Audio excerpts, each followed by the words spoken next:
Ladies and gentlemen, it's my privilege to talk on the subject of veterans in politics today with Col Jaibans Singh. We are gathered here today to illuminate a topic of immense significance. Veterans have played a pivotal role in shaping our nation's history and upholding the values we cherish. Their military background and service have provided them with unique experience and perspectives, which hold immense value in the realms of politics and public service. We aim to explore the intersection of military experience and political engagement, recognizing the invaluable knowledge and skills veterans bring to the political arena. Their dedication to duty, leadership, and sense of service continue to inspire and guide them beyond the battlefield, shaping their endeavors in politics. Throughout our discussion, we will understand the motivations behind veterans' transition from the military to politics and how their military skills and values have influenced their political careers. We will delve into the distinct qualities veterans bring to the table, making their impact on politics truly unique. Additionally, we acknowledge the challenges veterans face in the political arena and seek insights on how they overcome these obstacles. We will address pressing issues and policies affecting veterans, exploring effective political challenges for resolution. Collaboration with non-veteran politicians. Our veterans can advocate the policies that benefit both the veteran community and the society at large. Today, I engage in discussion with Col Jaibans with respect and gratitude for the sacrifices made by our veterans and the discipline they bring into the arena of politics. Col Jaibans has served the army for over 30 years. He's an author, a journalist, and now the spokesperson for the Bharatiya Janata Party in Punjab. He's also the advisor to the National Commission on Minorities. Besides his military education, he is a postgraduate in mass communication and a diploma in management. He's authored 3 books.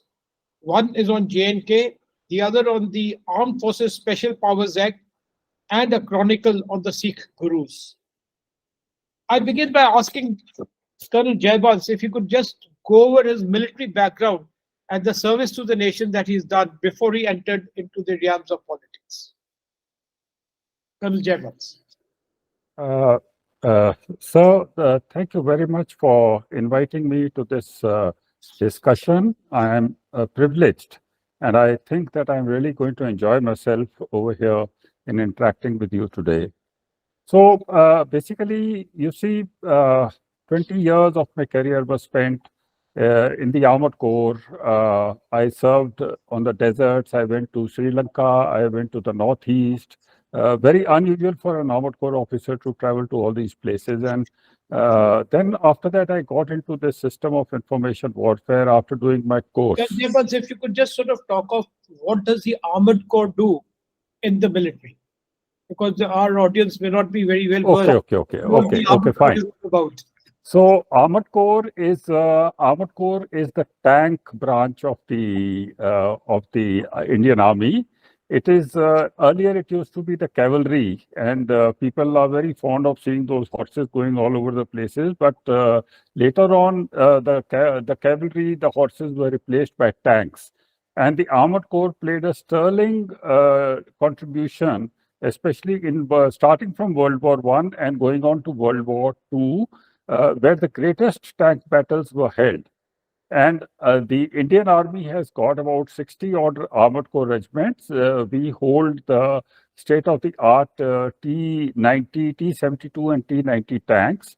An armored tank can fire a very big round of high explosive or a direct hitting round at various ranges. And it can move with high mobility from one place to the other. It has a shock and awe tactics which it follows. And it is supposed to be quite an elite fighting machine.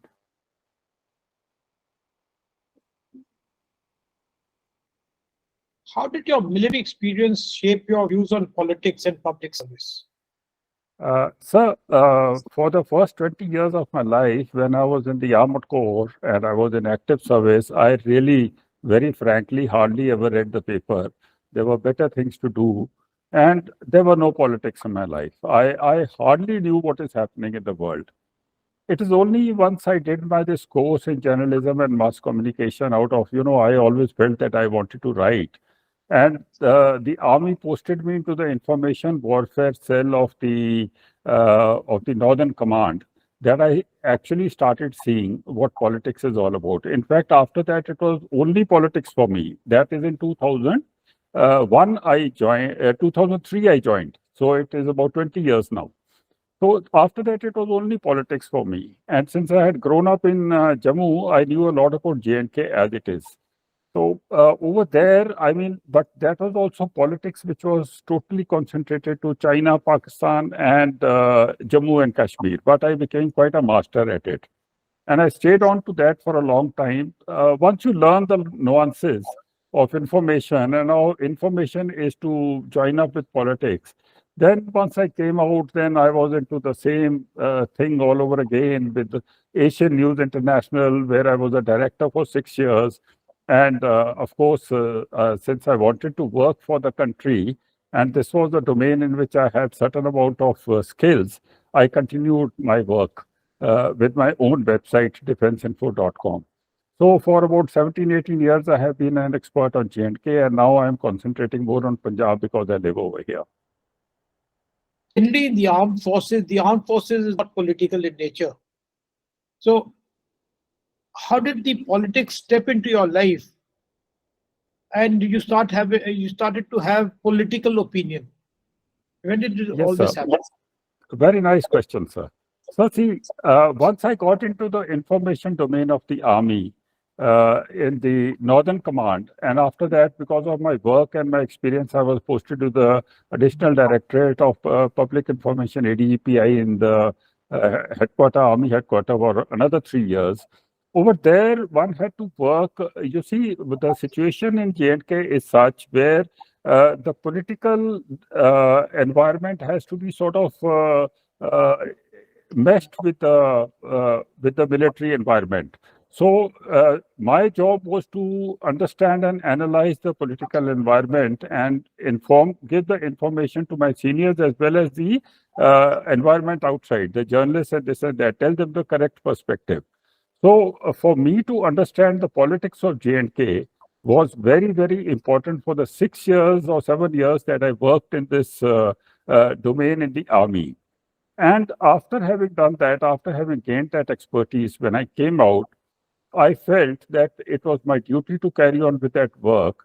And I continued with it. In fact, I built upon it. I built my own website, defenseinfo.com. From the time that I retired in 2009, if you see defenseinfo.com, you will find that hardly anything happened in J&K, whether it was in the military domain, the security domain, the social domain, on which I did not write. I had a lovely set of writers with me, associates who would help me in doing all that. So we contributed a lot towards exposing the mollified intentions of the foreign forces and their helpers, their assistants in J&K itself. We contributed a lot towards telling the people the need to have Armed Forces Special Power Act going, and in proving to the country and the world that Article 370 is a redundant legislation. So I was working in all these aspects of J&K in the army as well as out of it till recently. Tell me something. When did you start writing the book on J&K? Was it while you were in the armed forces or after you retired? No, sir.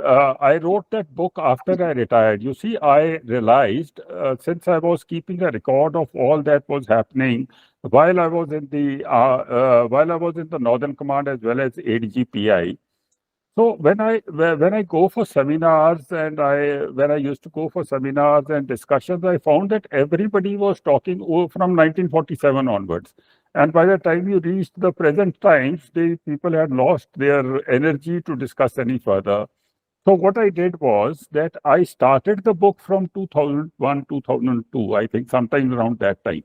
That what is the current situation? So I spoke about the roundtable conferences. I spoke about terrorists. I spoke how the terrorists were. I spoke about line of control fencing. I spoke about the terrorist atrocity. I spoke about Mehbooba Mufti, Farooq Abdullah, the politics of this thing. So I think I covered up to 2013 in that book. So that takes me to about 10, 11 years of work, and it is a worthwhile read, I can say with the utmost modesty. And now I'm planning to cover the time from 2013 to the present, for which also I have all the material. So the idea was to give a contemporary view rather than go into the history. How have your military skills benefited you in politics? So, see, firstly, organization ability. It is and clarity of thinking and honesty. Organization, everybody thinks that politics is just, balle balle and go and fight an election and win. It's not like that, sir. It is a very tough field, very tough, much more tough than what the army is. In the army, at least you have somebody to hold your hand. Over here, it is a tough game. So a person who wins, you see, the army, you pass an order and it is obeyed. Over here, you have to convince every person who votes for you about why he should do so, and he's only thinking why he should not do so. So it's a very tough call. But the sense of discipline that I have, now everybody in the politics know that if I'm given आमतौर के ऊपर time देते हैं 10:30 बजे आ जाओ जी when the event has to be held at 11:30, but they will give a special time because they know that I will come exactly at the time when I'm supposed to come, not a minute before, not a minute later. So the sense of discipline has helped me. Mostly the skill of analysis, the skill of applying logic to an adverse situation, the skill of finding that focus point, that mudda kya hai. What is there in between? Anyway, the sense of timing is very interesting because at least I tend to get very frustrated when a time is given and people don't turn up on time. Or I've attended weddings where people have asked you to come at 8 o'clock, and when you arrive there, even the chairs are not laid out and so on. It's very different in civil life as opposed to being in the armed forces where everything functions to timing. Yes, sir. Yes, sir. So यहाँ politics में भी muster होता है, sir, like the muster of the IMA and NDA. They call you an hour early when some VIP is going to come. At least somebody will be there when he comes for fanfare. So as far as I'm concerned, I am told the correct time when I go there just a minute before that. So it is that focus, sir. The focus which the army has in, कि मुद्दे की बात आप बहुत जल्दी पकड़ते हो. That helps in politics. So you see, the armed forces teaches us a lot of perseverance. You have to keep trying, you have to keep at it, and your ability would come in. So how does perseverance impact your life in politics? Sir, politics is all about perseverance, sir. It is all about perseverance. You see, for a party to hold a strong position within politics, it has to be patient. It has to have an ideology. It has to have a philosophy. It has to have intellect behind it, and it has to keep putting those points of its policy and its ideology into the minds of the people all the time. Because people have got a very low attention span. So they have to be told. So every time that you do something, you have to tell the people. That is why you notice that most of the politicians are very repetitive in their speeches, because they know that what they had told 5 days earlier, the people would have forgotten. It has to be repeated again. So this is also part of this thing. If you do not persevere in politics, if you are not patient and you do not persevere, then you cannot succeed. Tell me something. You see, like you now represent the Bharatiya Janata Party. There would be other military officers representing other parties. Do you have a clash of interest with them? Sir, I have been in this game for a very long time. With time, I have learned a few things. When I'm in a social function with my friends, firstly, I never talk politics. I never start politics. I do not even go near politics in those functions. Even in a WhatsApp group with my course-mates, I never go there. And if somebody does go there, I may make a very weak point. But after that, I just smile it off and I say, yes, yes, you got a point there. Yeah, I think it's wonderful. Let's go have a drink. And I think you are in a wonderful party. God bless you. You must do well. So I play a very mature sort of persona as far as these things are concerned. शेर तो मैं तब बनता हूँ जब मैं television के ऊपर जाता हूँ. Then then the other party has to really be on their alert to find out what I say. But do you have to really study hard also to find out what points you need to be speaking on, or do you get a directive from the top? How does it work in your position? So mostly people do get a directive, but since I'm in the intellectual module of the party also, at my service and with my experience, I really don't need a directive. But yes, you have to study very hard. There are notes which have been prepared that you have to go through. So say, for example, now I have got a website on Punjab, the Punjab Pulse, in which, like in Defense Info, everything about J&K is written over there. Also, every small little thing about Punjab is written. So suppose the discussion is on drugs, then I will go into the articles of drugs that I have updated in my own this thing, and I will find out. Then I will go to the media and see what has been written about it. Then some points we have exchanged between the spokespersons. So yes, you have to go very well prepared, sir. The other people are also very, very well prepared. There are facts, figures, there are legal aspects, there are political aspects. So you cannot just sit over there. It needs a lot of doing to get there. Tell me something, in your opinion, how do you believe that veterans can make a very unique impact on politics in India? So veterans already are making a good impact on politics in India. At least in the BJP, they are. The BJP has always held a very great amount of respect. Not only the BJP, the Sangh also, Sangh more so. They have got a great amount of respect for veterans, and they openly welcome the veterans into their fold with open arms. So politics, sir, is not all about fighting an election. And it is not all about Lok Sabha and Vidhan Sabha. It starts from the small tolly of 10 people, which are held by a person who is also a leader of the party. टोली के बाद फिर आता है मंडल, मंडल के बाद आता है शक्ति केंद्र, then comes the district organization, then comes the morchas. So it is not necessary for you to, and it's not very easy also. So, you know, if a person is a parliamentarian, a member of the parliament or a MLA, he is also as much a worker of the party as anybody else. He had been given the task of fighting the election. He won them. The party helped him to win it. So that's about all. It's not that the other people who have worked, you see, how has he won it? He has won it because the Mandal Pradhan has worked so hard. The Mandal Pradhan has got a certain area under him. If the Mandal Pradhan doesn't help, how will he do? If the district president does not help, if the SC Morcha doesn't work, the Yuva Morcha doesn't work, how will he win? So it's all a collective effort. So it is not only about, winning elections. There is so much else to be done. And in that so much else to be done, the veterans have a very big role to play. They have especially in the villages, they have a very big role to play where they can actually move the people and tell them to go into the right direction. Also, one of the things that I've noticed is that when a senior government officer retires, he looks at a lateral placement into the organization that he's stepping into. So, as a government officer or as a senior army officer, when you retire, you don't want to start working at the Todi level or the Mandal level. You look for a lateral displacement where your abilities can be made use of by the political party. How does this work? So not everybody can be placed. You see, I joined officially. I joined BJP in 2021. In fact, I was compelled to do so. Certain people forced me into it. Otherwise, I was working with the BJP and the Sangh since 2008.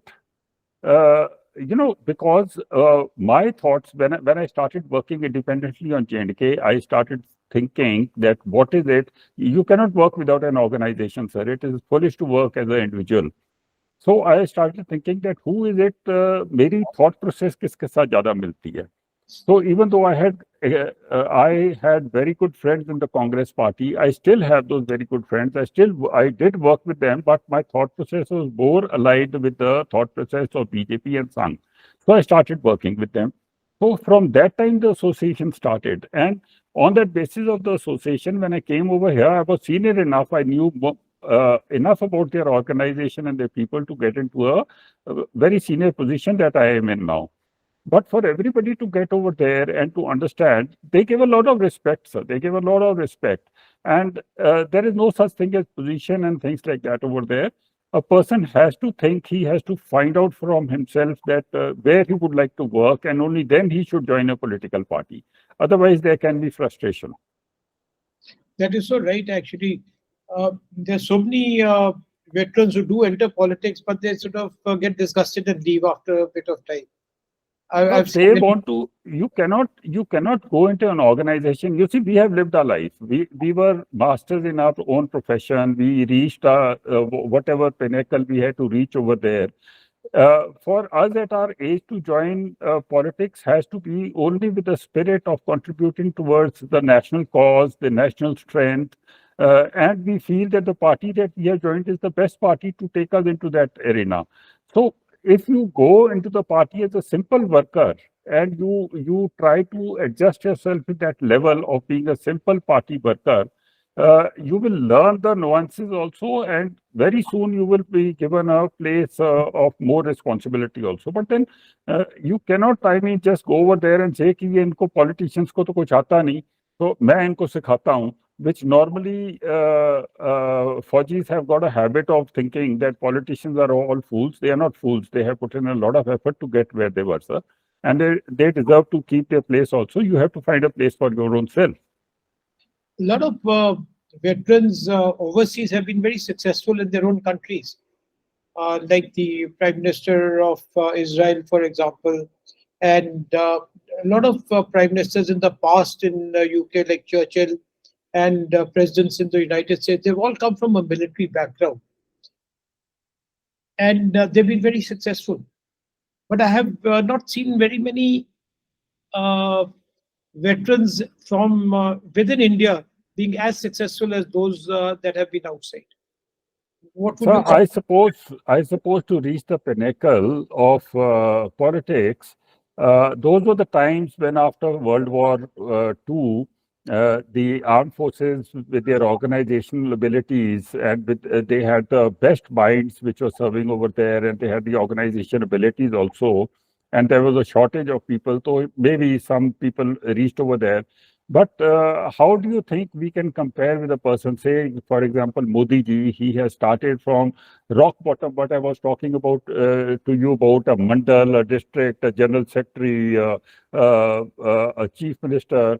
So how can we possibly compare with the experience of a person like this? And there are hundreds of people like this in the BJP. And then our age is also against us. So I think we should be concentrating more on, on working for our nation and, trying to do our best to strengthen our nation and bring in social consciousness rather than having a political ambition. That's what I feel. If we do something like that, we will feel more satisfied with our work, and we'll enjoy it also, and we'll contribute also. So as a politician, have you encountered any challenges or barriers to being a veteran and entering politics? Sir, as I told you that I have been associated with politics with BJP and Sangh for so long. In fact, I'm you can say a reluctant politician. I wanted to stay in the social domain. I wanted to work in the shadows. somehow certain friends of mine, they literally compelled me into it. The times were such, the Kisan Andolan was going on. So they said that by your coming here, it will make a difference. So I am a reluctant politician. And now also, sir, I maintain a very low profile. I just do my work. And I am very clear about what I want about Punjab. Say, for example, I'll give you an example, sir. अभी ये floods की situation चल रही है.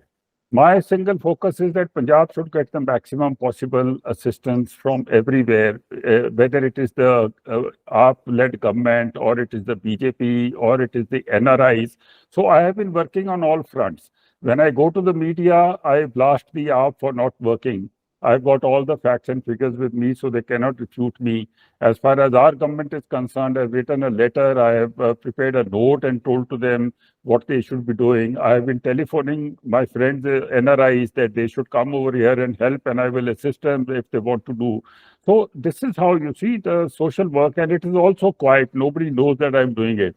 I'm doing it for myself, sir. I'm not doing it for anybody else. Col Jaibans, tell me something. Now, you're a veteran. You know all the problems that veterans are facing. And you also know that some of the problems can only be solved through a political methodology. Are you addressing some of them, and what are the ones that you are addressing?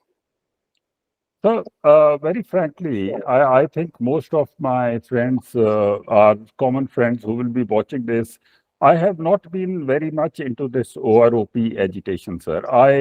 It is much before I joined the BJP or anything of that sort. I had decided that I think it's more than enough, and I do not want to get into this fight of the Babu being bigger than I am. I mean, I always know that I was bigger than the Babu. So what is there to prove in that? I've got my own friends. I've got my own society. They can go enjoy life in their own manner. I am enjoying in my own. So OROP and things like that, I do not do, sir. But yes, recently I have taken up a case for the Dharmi Sikhs. Those Sikhs who during 1984 were discharged from the army. They were not given compensation, and I think उनके साथ गलत हुआ था because they did it under a very emotional this thing. So that case is already with the government. Then there was a gate which had to be opened in Patiala, which the army authorities were not opening. I got that opened. If there is an individual who's got a problem with a DC, with the SP, they come to me. I help them wherever I can. There was a person who had a problem in his village. There was a fight going on. I ensured that he got proper assistance. So this way, after all, this is a part of my job.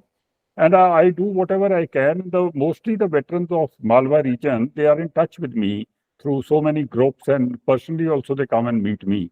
But as far as, pay and emoluments are concerned and such things are concerned, I do not interfere, very frankly. Pay and emoluments is just one aspect, but there are several other aspects that affect, people who have been in service.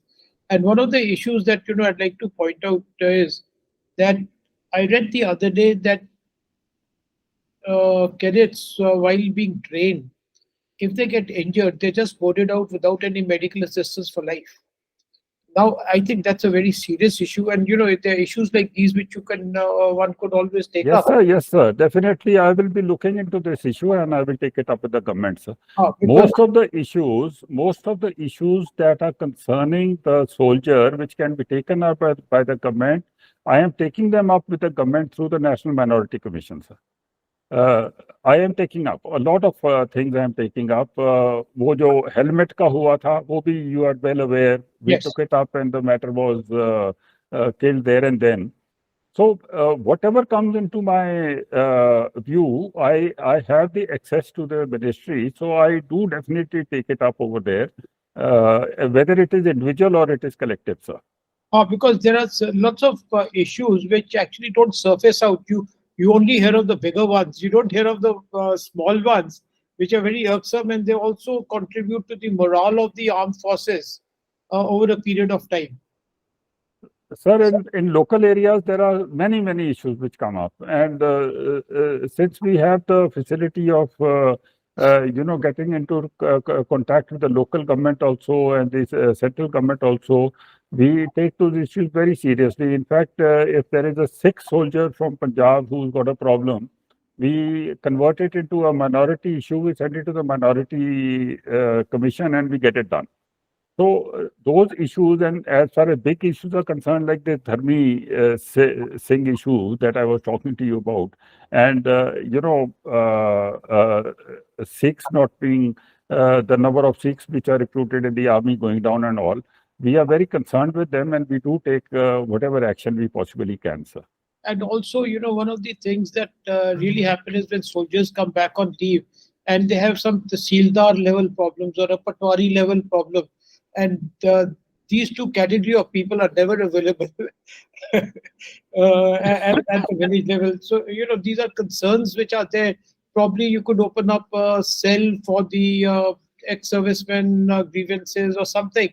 I don't know how it will work, but then if every district or every organization could have a special cell for the armed forces where, the grievances could be addressed in the short period of time that they are on leave. All BJP governments, all BJP state level organizations have an ex-serviceman cell, sir. And in the center also, I think there is a IESM. I do not know the name of that. Over here, the ex-serviceman cell is I am very much involved with the ex-serviceman cell, even though I am not an office bearer there because I cannot hold two posts and I'm already spokesperson. But my friends are there, conveners and core conveners in the cell, and I keep myself totally involved in that. So whatever cases come to that cell, sir, we put in our maximum effort to ensure that justice is done and we can help as much as we possibly can.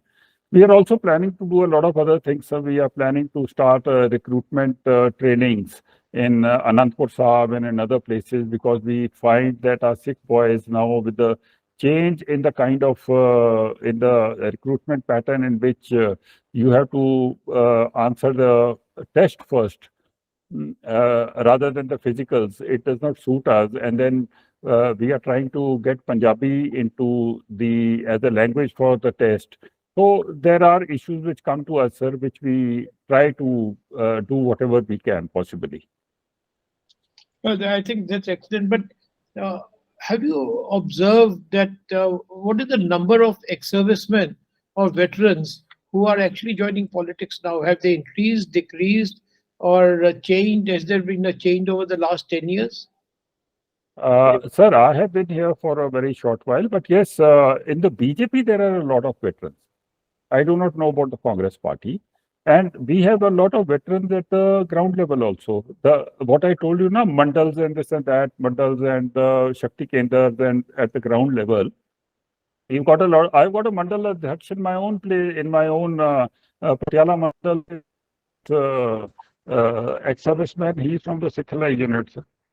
So we have got a lot of people at the lower levels. And as far as the higher levels are concerned, our intellectual cells have a lot of Fauji's. There are a lot of generals also over there. And but getting into this professional stream, like I am a BJP spokesperson, face में थोड़े कम होते हैं, but within the organization there are so many other places where they are working. I told you that there's a very vast organization. So BJP has a lot of veterans, sir, everywhere, especially UP and all. They have got a lot of veterans.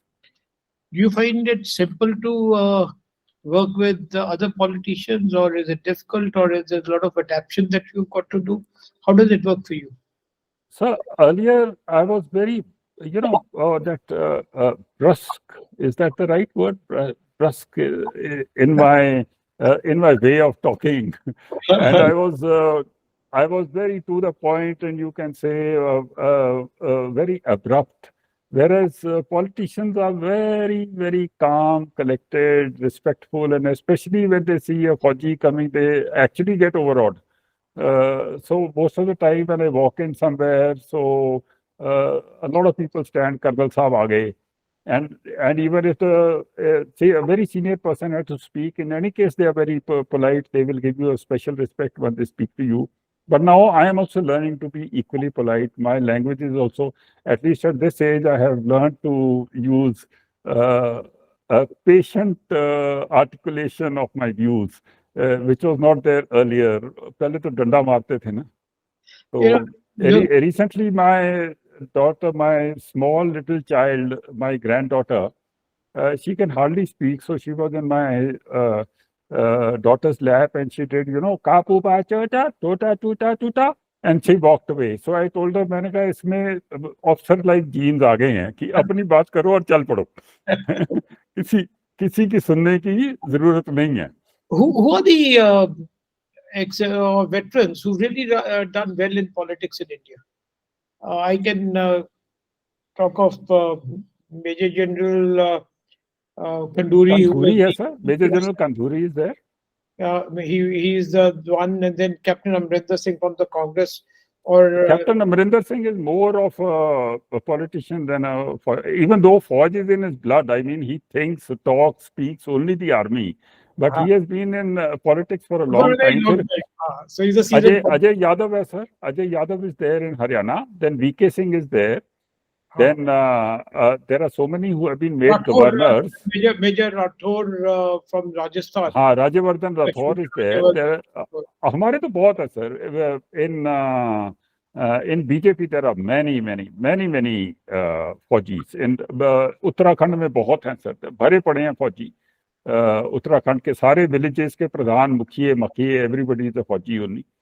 So BJP has got a lot of fauji's. Do they bring discipline into the political party? So BJP in any case is very disciplined. In fact, it is, the discipline in the BJP is more than equal. I can't say more, but it is equal. Nobody in the BJP is hierarchical, sir. Nobody speaks in front of her seniors. वो आप सुनते हो बस. So ये लगता है बाहर से that we are very unruly people, but we are not. I don't know about the Congress, but we are very structured and very disciplined in the BJP, sir. Nobody speaks out of turn over here. It is not appreciated. Can you recount some good things that you've done as a politician? So I have been a politician. I mean, if you want to talk about politics, that officially I have been a politician only for 2 years. Sir. I became a politician and immediately I became a spokesperson, which does not happen. But if you see my association with politics, then I have had a lot of say in the articulation of the policies as far as J&K is concerned, sir. I was very deeply involved over there. I was involved with about 10 odd army commanders. I was speaking in so many universities about J&K, about Armed Forces Special Power Act, about foreign influences, about the role of the Hurriyat conference, and bringing in a lot of aid to the people who needed it. The certain people like who were not getting their dues, the Valmiki Samaj, the women. So we were in the forefront of the agitations and the information campaigns that were run for all these social issues. The border area people who had not been given citizenship in J&K. So all my work, most of my work has been in J&K only, sir. Now recently we have got a Gurdwara in Ramnagar sanctioned. Which was broken down during 1984, and now it is going to be rebuilt in J&K. We got that Gurdwara sanctioned. Today, I am working so hard on this flood rehabilitation that is going to take place. I am putting in whatever I possibly can at multiple fronts. Something will happen out of it. Na? It's not as if nobody will listen to me. So, politics is a game of patience. You keep doing a thing, you start doing a thing today, it will pay you back after 5 years or after 10 years. आप एक you put एक कीड़ा डाल देते हो किसी के दिमाग में that this is what is required. आज के दिन में if I have put in a कीड़ा that drug abuse has to be reduced over here. So suddenly people have started talking over there in the center that how can we do it. So now they're coming up with ideas that let's open a very big drug rehabilitation center over there. Let's increase the NIA people. I cannot tell you all the details, but people have started talking. So वो कीड़ा डाल दिया, वो Aahista Aahista Aahista Aahista it will germinate. In the state that you're the spokesperson for BJP, the BJP does not have a very prominent position so far. How do you intend to sort of make it more prominent as time passes? Sir, in Punjab, unfortunately, what happened was that we were too much dependent upon our own partner, which was the Shiromani Akali Dal. You see, our senior leaders had a lot of respect for Sardar Prakash Singh Badal, whether it was Vajpayee ji or it was Advani ji, and even up to the Prime Minister Narendra Modi ji. So they left it to him to handle the thing. We were not a party in Punjab. We were a pressure group. We were fighting only in 23 seats. So it is very good for the BJP actually that we broke away from the Shiromani Akali Dal and started coming up on our own. Now, we will take some time to strengthen ourselves, sir. And I know, ultimately, you see, I have this conviction that the kind of problems that Punjab is facing today, only the BJP has the organization skills, the wherewithal, and the willpower to face these problems and help overcome them. None of the other parties has got this. Whether we are in opposition or otherwise, only we can do it. What are the problems that you think that only the BJP can solve? So, Punjab. So firstly, Punjab is a border state. We've got a very sensitive border belt, which has to be handled with a lot of care, which is not happening. Our children of the border belt have to be given certain special treatments. Then there is drugs, there is environment, there is conversion, there is land mafia, there is gundagardi. Most of the gangs are now finding their place over here in Punjab itself. There is the migration of the youth from this place. There is land grab. So all these things, they are very small things actually, if you ask me. And if a good government is committed to working, they are something which can be handled. Then we got a 3.5 lakh debt. We are under debt. We are a redundant government. So all these issues, only a big party like BJP, which has the wherewithal. I told you three things: wherewithal, willpower, and the capacity to work. So we have the wherewithal, we have the willpower, we have the organization skills and the capacity. The rest of the parties, with all due respect to them, they do not have any of these to handle Punjab. But people would argue that when the Akali Dal was there, you were with them. So people don't realize that you were a pressure group or you had let them to function.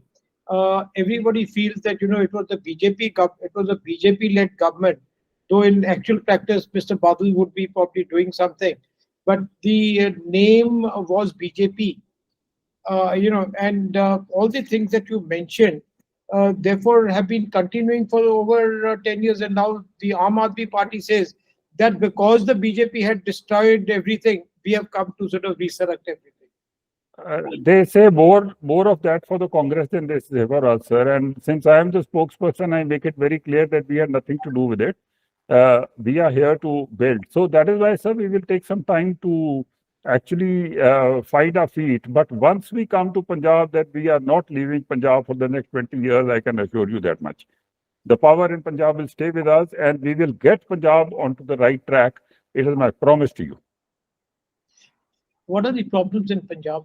Besides, there's a lot of unemployment. Everybody wants to go to Canada. That is, sir, because we are not ready to get out of the cycle of wheat rice. We are not ready to sell our get industry over here. We don't even know what kind of industry to get over here. Then our governments do not have the money to, if Modi had to call Mamata Banerjee to Gujarat, he just had to give a nod and she got all her land, she got all her things, everything done over here. In Punjab, you cannot do like that. Land is a problem. So 80% of the problem of Punjab today is, sir, that the civil society mindset also has to be changed. We have to realize that by depending upon this wheat rice circle that we are in, we are running into a suicidal mode. It is time that we came out of it, sir. We have not taken the moral responsibility of feeding the nation. We have to look after ourselves. We have to find other alternatives. I always tell people that you should take the model of a European country, because our population is equivalent to that of any European country, say Denmark or say France, and our area is also that much. वो अपनी economy कैसे चलाते हैं, हमें उस तरीके से चलानी चाहिए. We need just one or two very big industries. After all, what is Switzerland surviving on? A couple of weapon industries and watches and other things. There are dairy products and chocolates. And chocolates. So we also need to just, after all, the CM has to look only for 3 crore people. He doesn't have to look for more than that, na? So he should be working in those lines. But no, हमने उसको बुला लिया, हमने उसको बुला लिया. Haphazard industrial growth. जो आपके इंडस्ट्रियलिस्ट यहाँ हैं, उनको आप फैसिलिटी दे नहीं सकते.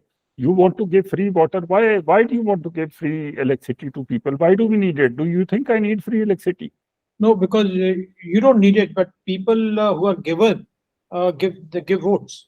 So that is why it is done. So this, I told you, not as a civil society, also we must realize what we are doing. We give votes, but then. But Japan, this is happening all over the country. It's happened in Himachal, it's happened in Karnataka, it's happened everywhere. It's wrong, sir. It's wrong. No, it may be wrong, but politically people do it to win elections, and which they are winning elections because they're offering certain benefits, which people feel are benefits, but actually in the long term are not good for the state. For the state. So that is why we are suffering now. That is why we are suffering, because nobody is paying tax over here. We don't have enough money to go to malls, so our GST collection is also low. Whatever we get, it goes into these freebies that are done over there. आप मुझे बताओ sir, कितना 2000 रुपया मैं बिजली का बचा लेता हूँ. People are not repairing the roads. 20 lakh रुपए की मेरी गाड़ी खराब हो जाती है सड़कों के ऊपर. So how am I gaining? At the end of it all, I'm not gaining anything now, sir. No, you're not gaining at all. So that is what. Would you sort of be positive to an agricultural tax in Punjab? I would. I mean, you have to lay out. But the moment you have to lay out a threshold of the amount of holding. You have to lay out a threshold of the amount of holding, sir. No, because the moment you do it as a political party, you're going to lose votes. So agriculture slowly is. I mean, the way land holdings are getting divided in Punjab, and the way people are going out, you will see a lot of changes in the agriculture sector in the next about a decade or so. इतनी छोटी हो गई हैं holdings, और वो बंदे इतने अमीर हो गए हैं जिनकी वो छोटी. A person who has got 2 acres of land in Punjab today has got 15 crore rupees in Canada. So, I mean, now what is going to happen to those 2 acres, tell me? So, there are going to be a lot of churning. There's going to be a lot of things happening in Punjab in the next decade or so. My primary concern is that Punjab, being the birthplace of the most noble religion in the world, should remain the center of that religion worldwide. And we, as a very vibrant Sikh community, we should propagate our religion as a religion of peace in the whole world. And that peace should emanate from Punjab. That is my vision. That is why I'm in politics. I want to ensure that this identity of Sikhi, which was given to by our Guru Nanak Dev Ji from the soil of Punjab, it should remain in the soil of Punjab. I do not know how I'm going to do it, but that is what I look at. I do not care about agriculture and this and that. I mean, we are much beyond that now. We are a very vibrant, a very rich community, sir.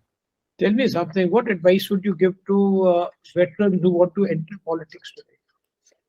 So I would tell them to enter, to be very sure of why they want to enter, to be very sure of the party that they want to go to be very sure of the work that they want to do over there, which area, which district, which module.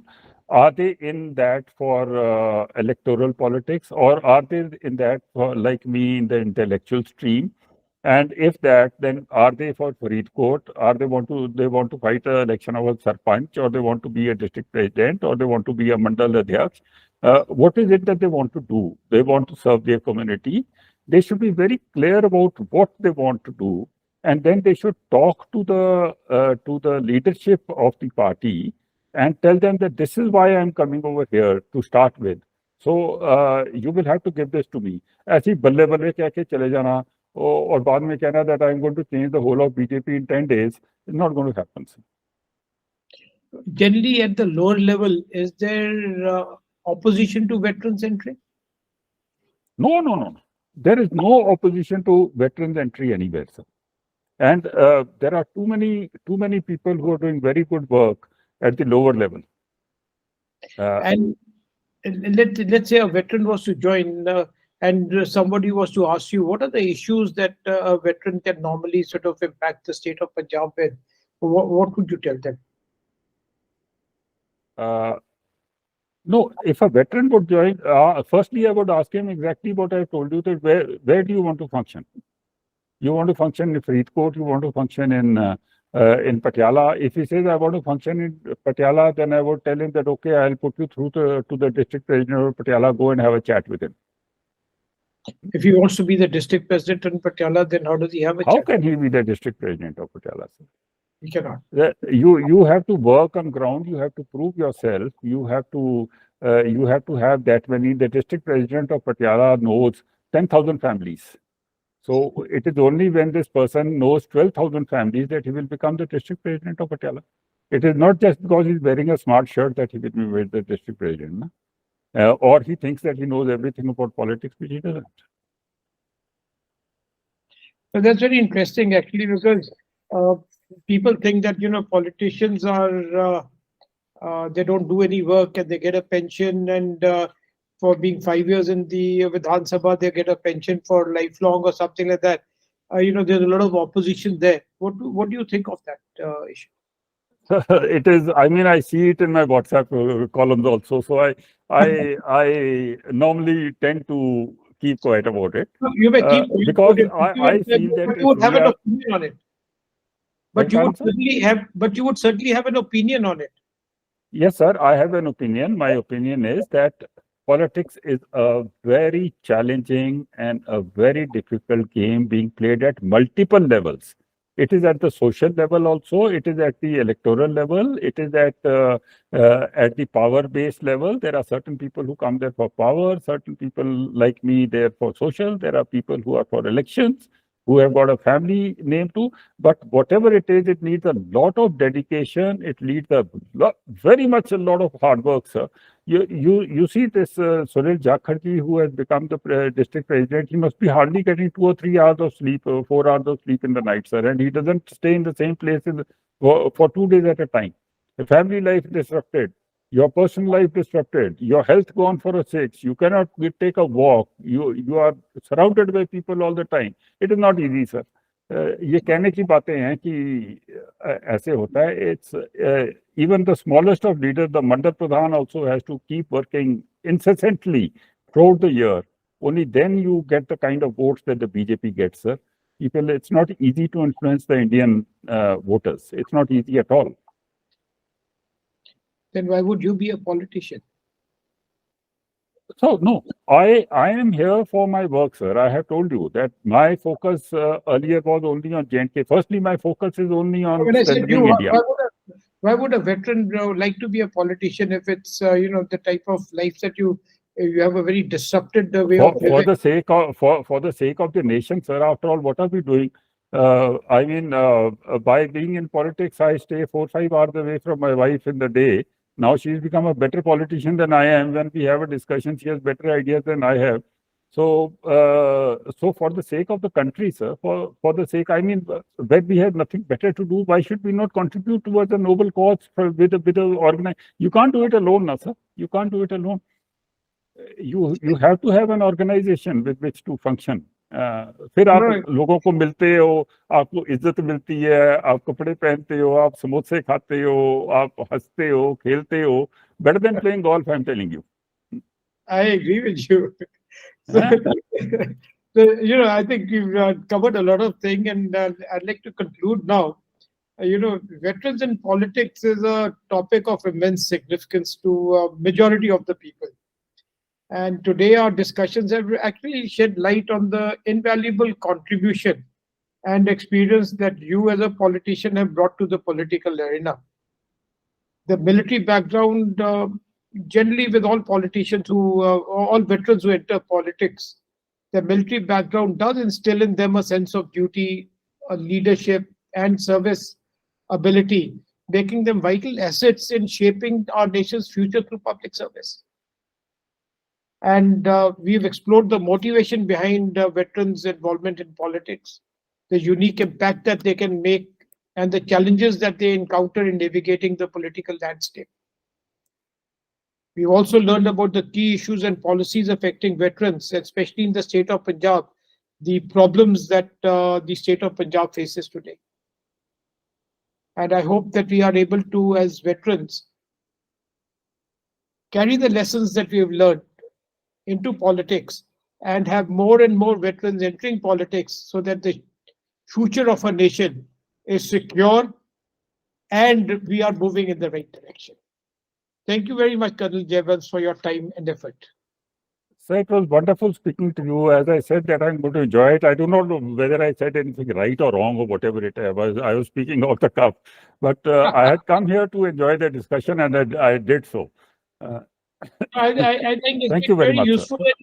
The people who would probably been who will listen to you, they would really enjoy what they have heard, and because people think that joining politics is some people think it's easy, some people think it's not meant for them, it's not meant for the educated people, but on the contrary, you require intellectuals, you want people with perseverance, you want people with capacity to work hard, because nation first is something that we all need to be looking at.